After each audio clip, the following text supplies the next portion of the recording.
Сәлем қыздар, бүгін сіздерге күшті нанның рецептісін көрсететін боламын. Жұмсақ, дәмі деген тәтті болып, күшті болып шығады. Жай күндерде нан жауып жүрсіздер ғой, осы нанды осылай ерекше қылып жасап көріңіздер. Сіздерге міндетті түрде ұнайтын болады. Ол үшін жылы сүтімізді құйып аламыз, жылы суымызды құйып аламыз, және бір шай қасық тұз саламыз, бір ас қасық қант, бір ас қасық дрожжды саламыз ашытқымызды. Одан кейін бөлме температурасында немесе ерітіп аламыз сары майымызды, микроволновкаға қосып 70 грамм сары майымызды қосамыз. Жұмыртқаның тек ақ уызын ғана қосамыз, сары уызын бетіне жағуға алып қаламыз. Одан кейін електен өткізілген 550-600 грамм ұнымызды бір-бірден, барлығын бірден қоспаймыз, бөліп салып қосып жұмсақ қамыр илеп шығаратын боламыз. Ұныңыздың көлемі, жаңағы ығыздығы әртүрлі болады ғой, сол үшін бірінші 550 грамм ұн салып көріңіз. Егер қамырларыңыз сұйық болып жатса, тағы да 50 грамм ұнды қосатын боласыздар. Міндетті түрде барлығын өлшеп, таразылап, солай жасаңыздар. Барлығын жақсылап илеп болғаннан кейін қамырымыз жұмсақ және қазір көтерілгеннен кейін жұмыс жасауға оңай, жеңіл болу үшін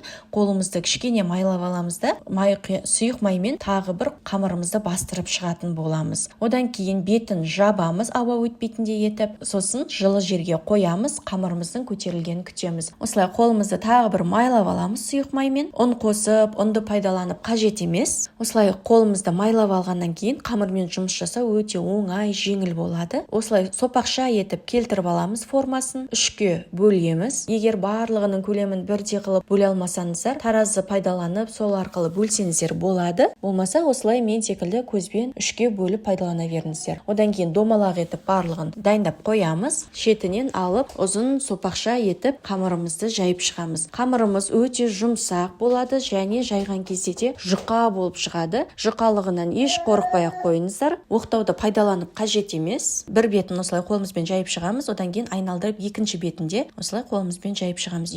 Одан кейін қамырымызды осындай формаға саламыз. Астына міндетті түрде пергаментіне қағаз төсеңіздер. 10 минутқа, 15 минутқа тағы да қамырымыздың көтерілгенше қойып қоямыз. Менің каналыма міндетті түрде тіркеліп алуды ұмытып кетпеңіздер. Каналымнан өте оңай, жеңіл дайындалатын рецепттермен бөлісіп отыратын боламын. Жұмыртқаның сарысы және осыған бір ас қасық сүт қосып барлығын жақсылап араластырамыз. Одан кейін біздің көтерілген қамырымызды осылай қолымызбен басып шығатын боламыз. Формасын келтіріп аласыздар. Қамырларыңыз қайтадан көтеріліп, губка сияқты болып тұрады ғой тесталарыңыз.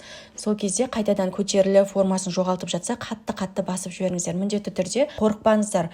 Қатты басыңыздар. Сол кезде өзінің формасын піскен кезде ол жақсы ұстап тұратын болады. Бетіне жағамыз. Қызып тұрған пеште 190-200 градус пеште 20-25 минут пісіріп аласыздар. Қыздар, тағы бір ескертетін жайт, бұл әркімнің пеші әртүрлі, сондықтан пештеріңізге міндетті түрде қарап отырыңыздар. Күйіп кетпесін, қара немесе ақ күнжітті араластырып себіңіздер. 15 минут өткеннен кейін пештеріңізге міндетті түрде қарап отырыңыздар. Сап-сары, әп-әдемі пиде нанымыз пісіп шықты. Енді осының одан сайын жұмсақ болуы үшін бетін майлықпен осылай жауып қойыңыздар. 10-15 минут жауып қойсаңыздар, сіздердің нандарыңыз өте жұмсақ болып шығатын болады. Сіздер де жасап көріңіздер, сіздің отбасыңызға міндетті түрде ұнайды. Күнделікті бір нанды жаба бергенше, осылай әртүрлі нанмен өзіңіздің отбасыңызды қуантыңыз және осылай жасап көргеннен кейін сіздің де жаңаша нәрсені үйренгеніңізге өзіңіздің де көңіліңіз толатын болады. Жасап көріңіз. Егер менің рецепттерім сізге ұнаған болса, міндетті түрде каналыма тіркелуді ұмытып кетпеңіз.